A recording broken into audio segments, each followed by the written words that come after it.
ಶ್ರೀಗುರುಭ್ಯೋ ನಮಃ.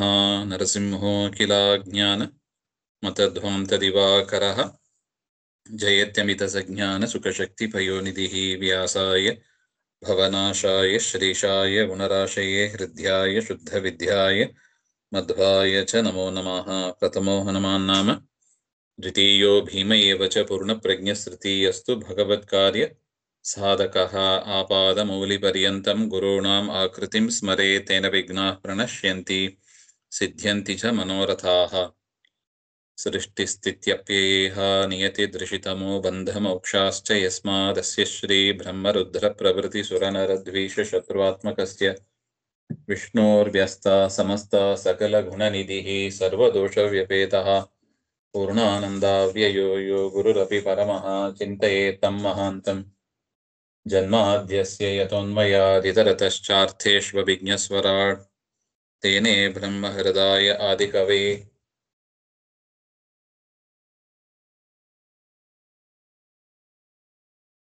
ಮುಹ್ಯಂತಿ ಯಂ ಸೂರಯಃ ತೇಜೋ ವಾರಿಮೃದಾಂ ಯಥಾ ವಿನಿಮಯೋ ಯತ್ರ ತ್ರಿಸರ್ಗೋ ಮೃಷಾ ಧಾಮ್ನಾ ಸ್ವೇನ ಸದಾ ನಿರಸ್ತಕುಹಕಂ ಸತ್ಯಂ ಪರಂ ಧೀಮಹಿ.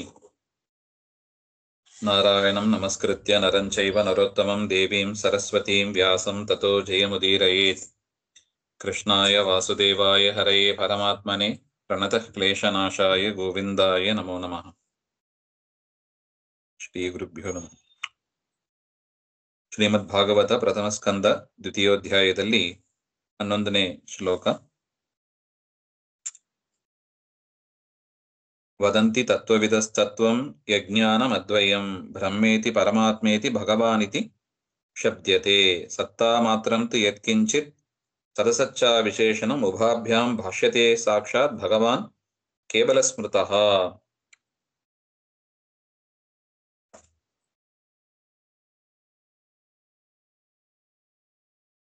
ಹಿಂದಿನ ಶ್ಲೋಕಗಳಲ್ಲಿ ಹೇಳಿದಂತೆ ಹರಿಭಕ್ತಿ ದ್ವಾರ ವಿಷಯ ವೈರಾಗ್ಯ, ಭಗವಂತನ ಜ್ಞಾನ ಯಾವುದು ಹುಟ್ಟುತ್ತದೋ ಅದೇ ಧರ್ಮ.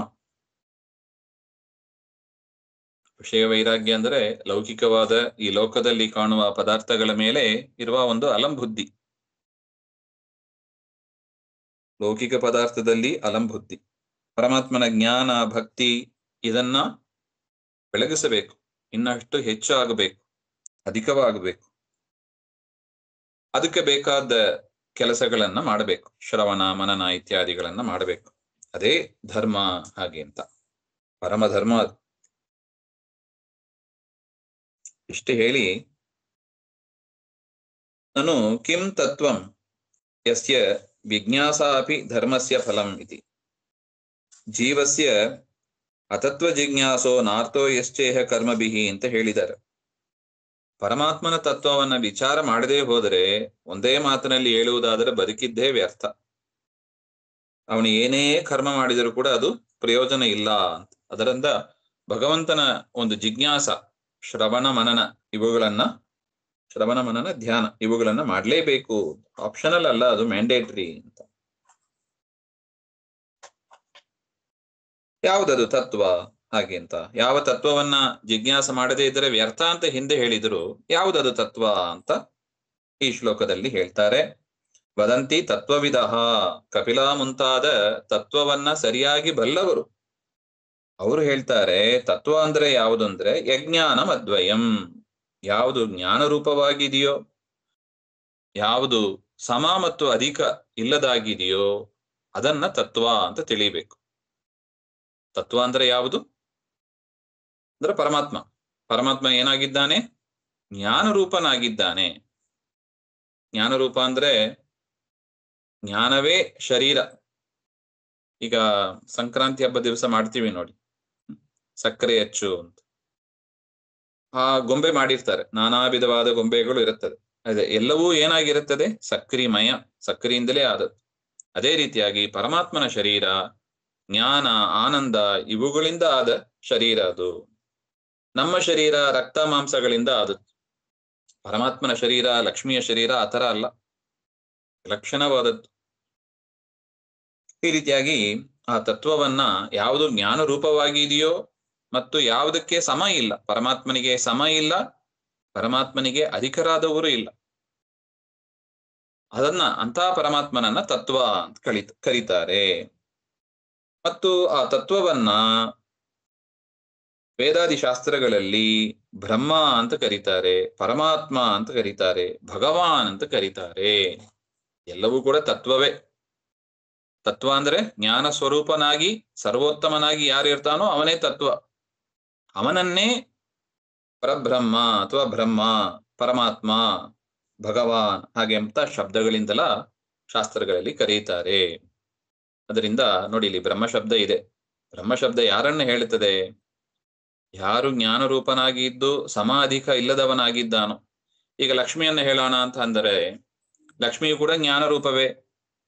ಇನ್ನು ಮುಕ್ತರು ಮೋಕ್ಷವನ್ನ ಪಡೆದ ಮೇಲೆ ಜೀವರು ಕೂಡ ಜ್ಞಾನ ರೂಪವೇ. ಸಂಸಾರ ವ್ಯವಸ್ಥೆಯಲ್ಲಿ ಅಷ್ಟೇ ಅವರಿಗೆ ಪ್ರಾಕೃತವಾದ ರಕ್ತ ಮಾಂಸ ಇವುಗಳಿಂದ ಆದ ಶರೀರ. ಸಜ್ಜನರು ಮೋಕ್ಷವನ್ನು ಹೋದ ಮೇಲೆ ಅವರಿಗೂ ಕೂಡ ಜ್ಞಾನಾನಂದಮಯವಾದ ಶರೀರನೇ. ಅದರಿಂದ ಅವರನ್ನು ಕೂಡ ಇಟ್ಕೋಬಹುದಲ್ಲ ಹಾಗೆ ಅಂತ ಹೇಳಿದ್ರೆ, ಅದಕ್ಕೆ ತತ್ವ ಅಂದ್ರೆ ಒಂದು ಜ್ಞಾನ ರೂಪ, ಮತ್ತೊಂದು ಅದ್ವಯ. ಸಮ ಇರಬಾರದು, ಅಧಿಕ ಇರಬಾರದು ಅಂತ ಅದ್ಭುತವಾದ ಒಂದು ಲಕ್ಷಣ ಇದೆ. ತತ್ವ ಅಂದ್ರೆ ಡೆಫಿನಿಷನ್ ತುಂಬಾ ಸುಂದರ ಇದೆ ನೋಡಿ. ಇಡೀ ಜೀವರಾಶಿಯನ್ನ ತೆಗೆದುಕೊಂಡ್ರು ಕೂಡ ಅವರಿಗಿಂತ ಜ್ಞಾನ ಆನಂದ ಇವುಗಳಲ್ಲಿ ಉತ್ತಮರಾಗಿ ಲಕ್ಷ್ಮೀದೇವಿ ಇದ್ದಾರೆ. ಬ್ರಹ್ಮಾದಿ ಸಕಲ ಜೀವರಾಶಿಗಳಿಗಿಂತಲೂ ಅಧಿಕವಾದ ಜ್ಞಾನ ಆನಂದ ಉಳ್ಳವರು ಲಕ್ಷ್ಮೀದೇವಿ. ಆ ಲಕ್ಷ್ಮೀದೇವಿಗಿಂತಲೂ ಕೂಡ ಉತ್ತಮವಾದ ಜ್ಞಾನ ಆನಂದ ಉಳ್ಳವ ಪರಮಾತ್ಮ. ಅದರಿಂದ ತತ್ವ ಶಬ್ದ ಬ್ರಹ್ಮಾದಿ ಜೀವರನ್ನು ಅಥವಾ ಲಕ್ಷ್ಮೀದೇವಿಯನ್ನು ಹೇಳಲಿಕ್ಕೆ ಬರೋದಿಲ್ಲ. ಯಪಿ ಅವರೂ ಕೂಡ ಜ್ಞಾನರೂಪರೇ, ಆದರೂ ಕೂಡ ಸಮ ಅಧಿಕ ಇರಬಾರದು ಅಂತ ಹೇಳ್ತಾರೆ. ಲಕ್ಷ್ಮೀದೇವಿಗಿಂತ ಅಧಿಕ ಅಂದ್ರೆ ಉತ್ತಮ ಜ್ಞಾನ ಉಳ್ಳವನಾಗಿ ಪರಮಾತ್ಮ ಇದ್ದಾನೆ. ಇನ್ನು ಬ್ರಹ್ಮಾದಿ ಜೀವರಾಶಿಗಳಿಗಿಂತ ಉತ್ತಮವಾಗಿ ಲಕ್ಷ್ಮೀದೇವಿಯಲ್ಲೇ ಜ್ಞಾನ ಇದೆ. ಅದರಿಂದ ಸಮ ಅಧಿಕ ಇಲ್ಲದ ಏಕೈಕ ವ್ಯಕ್ತಿ ಅಂದ್ರೆ ಅದು ನಾರಾಯಣ ಒಬ್ಬನೇ. ಅದರಿಂದ ಆ ಪರಬ್ರಹ್ಮನನ್ನೇ ತತ್ವ ಅಂತ ಕರೀಬೇಕು. ಆ ತತ್ವವನ್ನೇ ಜಿಜ್ಞಾಸ ಮಾಡಬೇಕು, ಶ್ರವಣ ಮನನ ಧ್ಯಾನ ಮಾಡಬೇಕು. ಇದು ವಿಚಾರ ನೋಡಿ. ಯಾರಾದ್ರೂ ಕೇಳ್ತಾರೆ, ಯಾಕಪ್ಪ ಬ್ರಹ್ಮನ ಜಿಜ್ಞಾಸ ಮಾಡಬೇಕು? ಭಾಗವತ ಈ ಶ್ಲೋಕವನ್ನೆಲ್ಲ ಹೇಳಿಬಿಟ್ರೆ ಸಾಕು, ಚೆನ್ನಾಗಿ ಮನವರಿಕೆ ಆಗ್ತದೆ. ವೇದಗಳಲ್ಲಿ ಬ್ರಹ್ಮ ಅಂತ ಬಂತು, ಪರಮಾತ್ಮ ಅಂತ ಬಂತು, ಯಾರನ್ನ ಹೇಳ್ತಾ ಇದೆ? ಆತ್ಮ ಅಂತ ಬಂತು. ಇದೆಲ್ಲ ಯಾರನ್ನ ಹೇಳ್ತಾ ಇದೆ ಹಾಗೆಂದ್ರೆ ನೋಡಿ, ಭಾಗವತ ವೇದಗಳ ವ್ಯಾಖ್ಯಾನ ರೂಪದಲ್ಲಿ ಇದೆ. ಬ್ರಹ್ಮ ಅಂತಲ್ಲ ನಾವೇನು ವೇದಗಳಲ್ಲಿ ಕೇಳ್ತೀವಿ, ಅದು ಸಮಾಧಿಕ ರಹಿತನಾದ ಶ್ರೀಮನ್ ನಾರಾಯಣನೇ ಅಂತ ಸ್ಪಷ್ಟ ಹೇಳ್ತಾ ಇದೆ. ಅದರಿಂದ ಆ ಪರಬ್ರಹ್ಮನನ್ನ ಚಿಂತನೆ ಮಾಡಬೇಕು. ಸತ್ತ ಮಾತ್ರಂತು ಯತ್ಕಿಂಚಿತ್. ಆ ಪರಮಾತ್ಮ ಏನಾಗಿದ್ದಾನೆ? ಆನಂದ ಮಾತ್ರ. ಜ್ಞಾನರೂಪನಾಗಿದ್ದಾನೆ, ಆನಂದ ರೂಪನಾಗಿದ್ದಾನೆ. ಯತ್ಕಿಂಚಿತ್ ಸದಸಚ್ಚ ವಿಶೇಷಣ.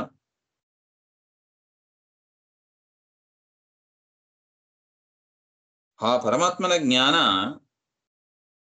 ಅವನಿಗೆ ಹೇಗೆ ಬರುತ್ತದೆ? ದೇವರಿಗಾದ್ರೂ ಜ್ಞಾನ ರೂಪ ಅಂತ ಹೇಳಿದ್ರಿ, ಆ ಜ್ಞಾನ ಹೇಗೆ ಬರುತ್ತದೆ?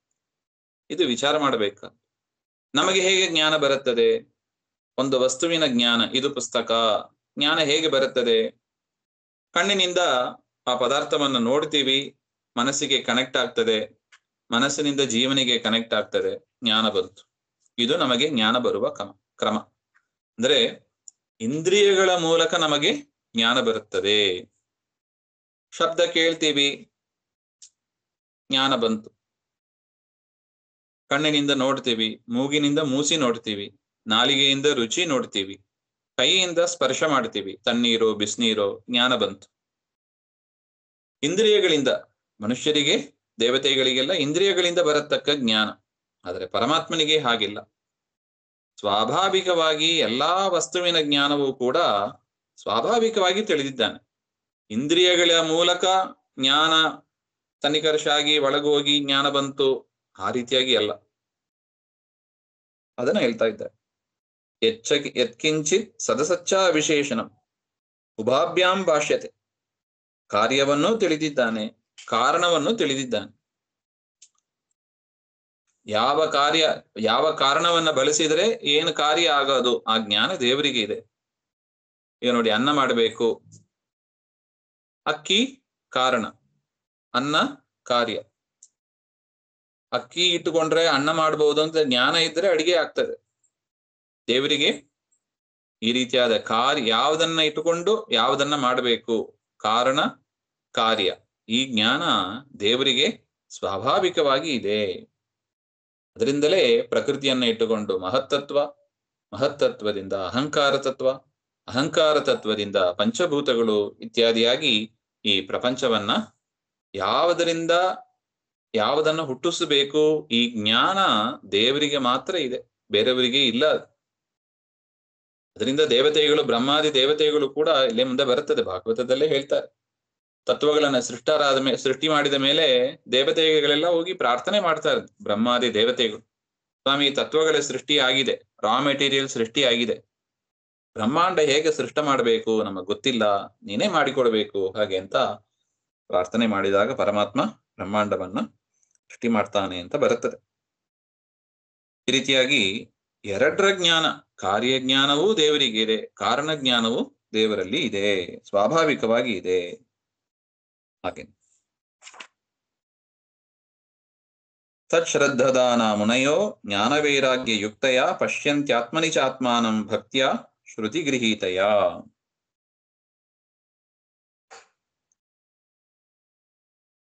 ಯಾವ ಕಾರಣದಿಂದ ಪರಮಾತ್ಮನೇ ತತ್ವ ಆಗಿದ್ದಾನೆ, ಅದರಿಂದ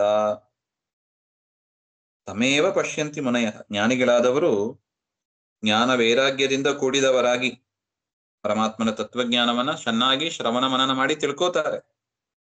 ಲೌಕಿಕ ಪದಾರ್ಥಗಳ ಮೇಲೆ ಅಲಂಬುದ್ಧಿ ಸಾಕು, ಎಷ್ಟು ಬೇಕೋ ಅಷ್ಟು ಜೀವನ ನಡೆಸೋದಕ್ಕೆ, ಶರೀರ ನಡೆಸೋದಕ್ಕೆ ಎಷ್ಟು ಹಣ ಬೇಕೋ, ಎಷ್ಟು ಊಟ ಬೇಕೋ, ಒಂದು ಇತಿಮಿತಿಯಿಂದ ಲಿಮಿಟೆಡ್ ಆಗಿ ಅದರ ಮೇಲೆ ಒಂದು ಆಸಕ್ತಿಯನ್ನು ತೋರಿ ಶರೀರವನ್ನ ನಡೆಸ್ತಾ, ಮುಖ್ಯ ಎಫರ್ಟ್ ಯಾವುದು, ಪರಮಾತ್ಮನನ್ನೇ ತಿಳಿಯಬೇಕು ಹಾಗೆ ಅಂತ ಅವರು ಇರ್ತಾರೆ.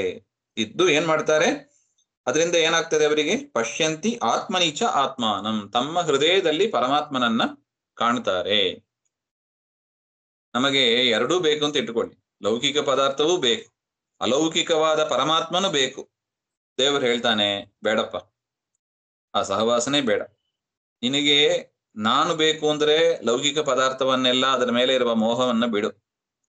ಇಲ್ಲ, ಲೋಕದಲ್ಲಿ ಇರತಕ್ಕ ಪದಾರ್ಥಗಳೇ ನನಗೆ ಪ್ರಧಾನ, ಅದೇ ಇಂಪಾರ್ಟೆಂಟು, ಅದರ ಬೆನ್ನಿಂದೆ ಹೋದಾಗ ನಮಗೆ ಅನುಭವ ಬಂದ್ಬಿಡುತ್ತದೆ. ನೋಡಿ, ಇದು ಯಾವುದು ನಮ್ ಜೊತೆಗೆ ಬರಲ್ಲ. ಒಂದಿನ ನಾವು ಕೂಡ ಶರೀರ ಬಿಟ್ಟು, ಶರೀರದಿಂದ ಶುರು ಮಾಡಿ ಎಲ್ಲವನ್ನು ಬಿಟ್ಟು ಹೋಗ್ಬೇಕು. ಆ ಬುದ್ಧಿ ಆಲೋಚನೆ ಮಾಡಿದರೆ ಬರುತ್ತದೆ. ನೋಡಿ, ನಮ್ ಜೊತೆಗೆ ಯಾವುದು ಬರುತ್ತದೆ, ಯಾವುದು ಬರೋದಿಲ್ಲ. ನಮ್ ಜೊತೆಗೆ ಬರೋದು ಪರಮಾತ್ಮ. ಅದರಿಂದ ಯಾಕೆ ಹೃದಯದಲ್ಲಿ ಇದ್ದಾನೆ, ಅವನು ಸದಾ ವಾಸ ಮಾಡಿ ಇದ್ದಾನೆ, ಒಂದು ಕ್ಷಣ ನಮ್ಮನ್ನು ಬಿಟ್ಟು ಅಗಲೋದಿಲ್ಲ. ಅದರಿಂದ ನಮ್ ಜೊತೆಗೆ ಬರುವ ಪರಮಾತ್ಮನನ್ನ ತಿಳಿಯೋಣ. ಉಳಿದವರನ್ನ ಇಟ್ಟುಕೊಂಡು ಮಾಡಿಕೊಂಡು ಪ್ರೀತಿ ಮಾಡಬಾರ್ದು ಅಂತಲ್ಲ, ಪರಮಾತ್ಮನ ಅನುಗ್ರಹಕ್ಕಾಗಿ ಎಲ್ಲರನ್ನೂ ಪ್ರೀತಿ ಮಾಡೋಣ. ಆದರೆ ಪರಮಾತ್ಮನ ಪ್ರೀತಿ ಹೆಚ್ಚು ಅಧಿಕವಾಗಿ ಆಗಬೇಕು ಅಂತ ಜ್ಞಾನಿಗಳು ಆ ರೀತಿಯಾಗಿ ಮಾಡ್ತಾರೆ ಅಂತ ಹೇಳ್ತಾರೆ. ಆ ರೀತಿಯಾಗಿ ಮಾಡಿದಾಗ ಹೃದಯದಲ್ಲಿ ಅವರು ಪರಮಾತ್ಮನನ್ನ ಕಾಣ್ತಾರೆ. ಪರಮಾತ್ಮ ಯದ್ಯಪಿ ಈಗ ಕಾಣೋದಿಲ್ಲ, ಆದರೆ ಜ್ಞಾನ, ವೈರಾಗ್ಯ, ಭಕ್ತಿ ಇವುಗಳಿಂದ ದೇವರನ್ನ ಕಾಣಬಹುದು. ಹರಿಮಾಹಾತ್ಮ್ಯ ಶ್ರವಣೇನ ದೃಢೀಕೃತೆಯ ಭಕ್ತಿಯ ಅಂತ ಬರೀತಾರೆ ನೋಡಿ, ಶ್ರುತಿ ಗೃಹೀತಯ ಅಂತ ಇದೆ.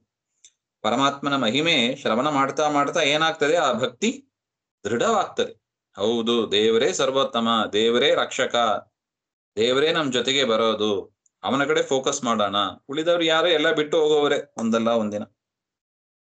ಆತ್ಮಾನಂಚ ಪರಮಾತ್ಮಾನಮೇವ ಆತ್ಮನಿ ಹೃದಯ ಪಶ್ಯಂತಿ.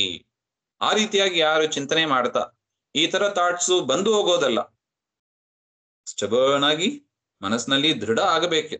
ಯಾವತ್ತೋ ಒಂದ್ಸಲ ಬಂತು, ಮಠಕ್ಕೆ ಹೋದಾಗ ಬಂತು, ಉಪಯೋಗ ಇಲ್ಲ. ಎಲ್ಲೇ ಇರಲಿ ಈ ಚಿಂತನೆ, ಯಾಕೆ ನಮ್ ಜೊತೆಗೆ ಸದಾ ಭಗವಂತ ಇದ್ದೇ ಇರ್ತಾನೆ ಹೃದಯದಲ್ಲಿ.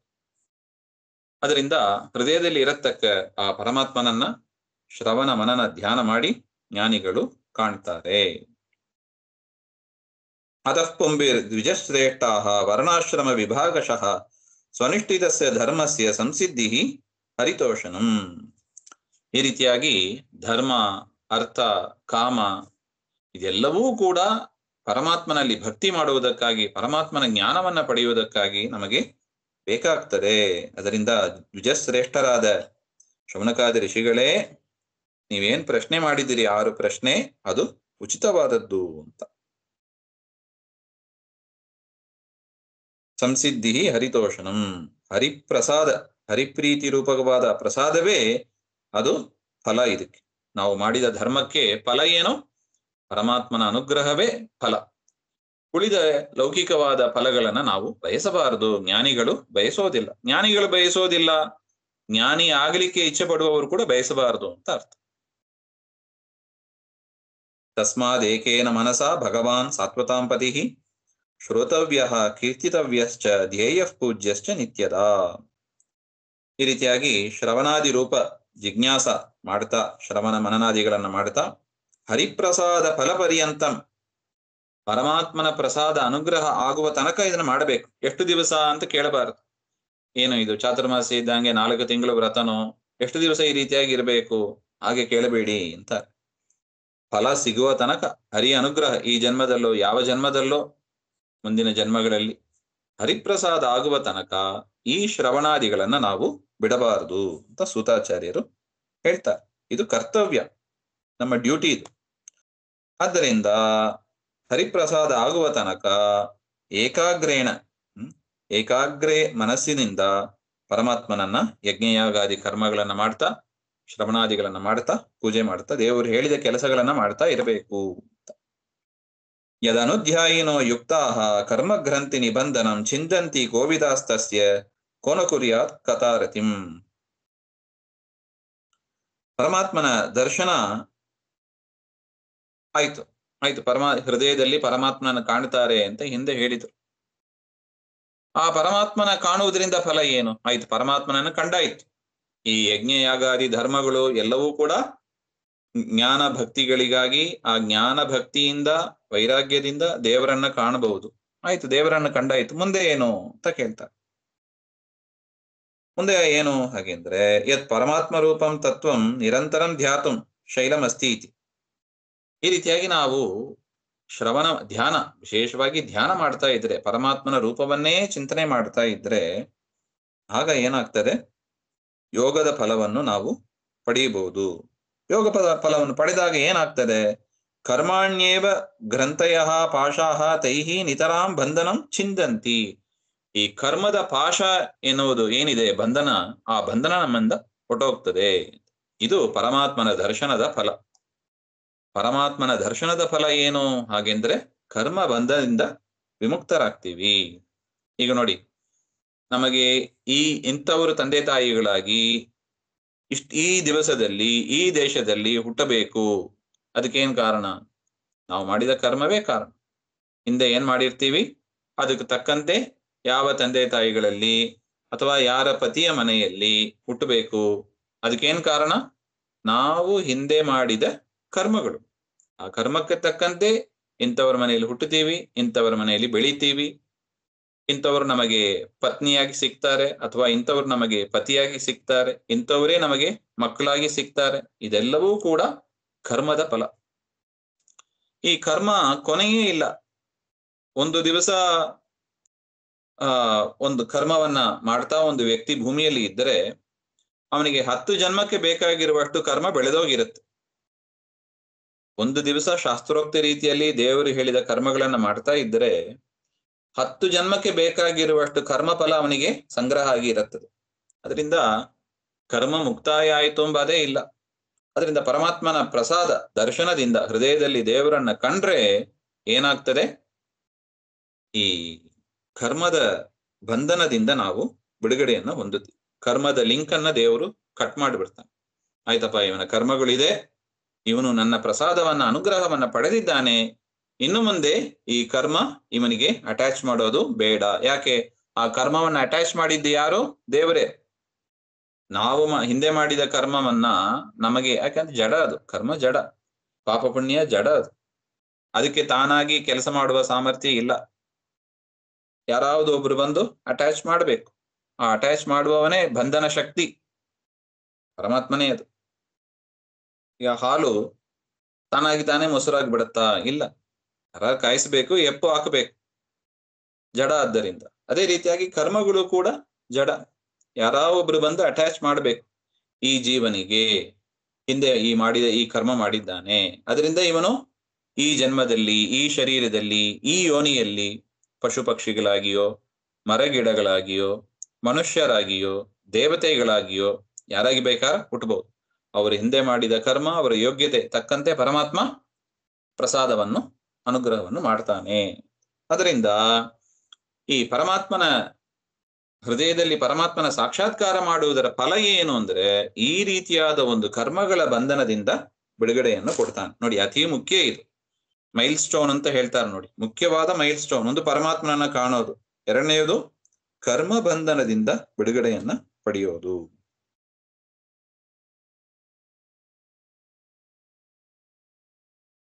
ಇಷ್ಟು ಫಲಗಳನ್ನ ಹೇಳ್ತಾ ಇದ್ದಾರೆ. ಇದೆಲ್ಲದಕ್ಕೂ ಮೂಲ ಯಾವುದು?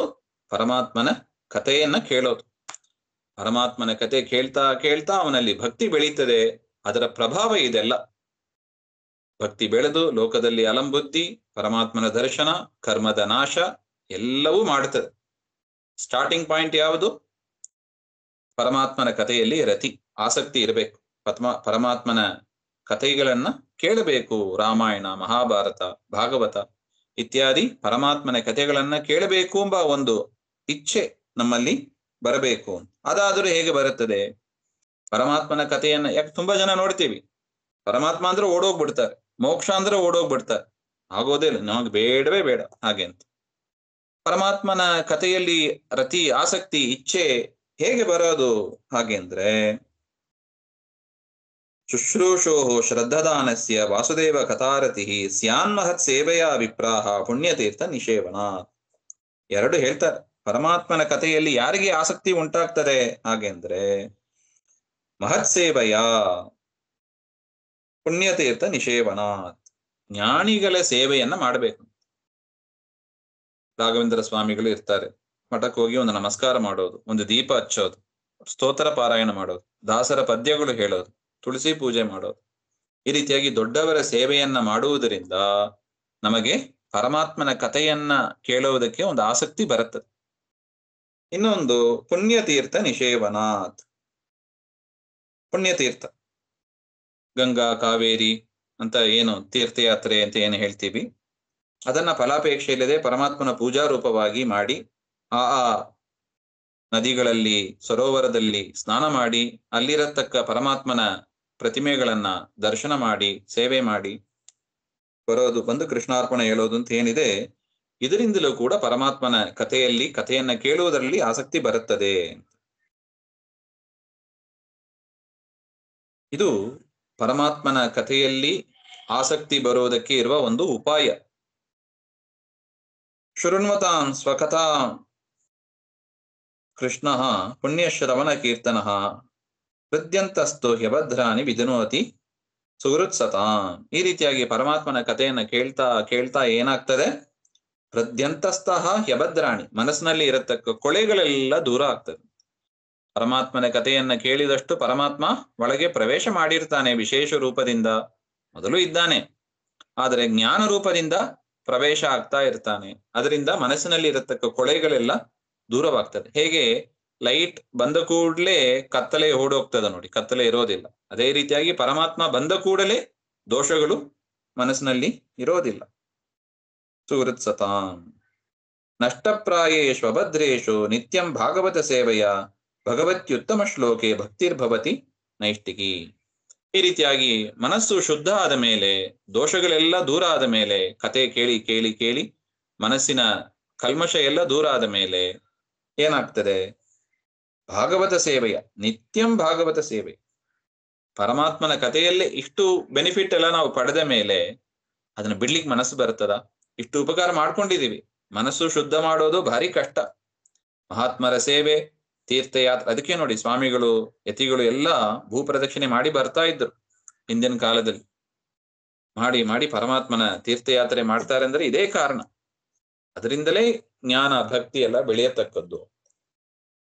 ಈ ರೀತಿಯಾಗಿ ಮಾಡಿ ಮನಸ್ಸಿನಲ್ಲಿ ಇರುವ ಕಲ್ಮಶಗಳನ್ನೆಲ್ಲ ಕಳೆದುಕೊಂಡು ಪರಮಾತ್ಮನಲ್ಲೇ ನಿರಂತರವಾದ ಒಂದು ಭಕ್ತಿಯನ್ನು ಮಾಡ್ತಾ, ಅದೆಂಥ ಭಕ್ತಿ? ನಿಶ್ಚಲವಾದ ಒಂದು ಭಕ್ತಿ ಬೆಳೆಯುತ್ತದೆ. ಆ ರೀತಿಯಾಗಿ ಅಂದ್ರೆ ಭಕ್ತಿ ಪರಿಪಕ್ವ ಆಗ್ತದೆ ಅಂತ.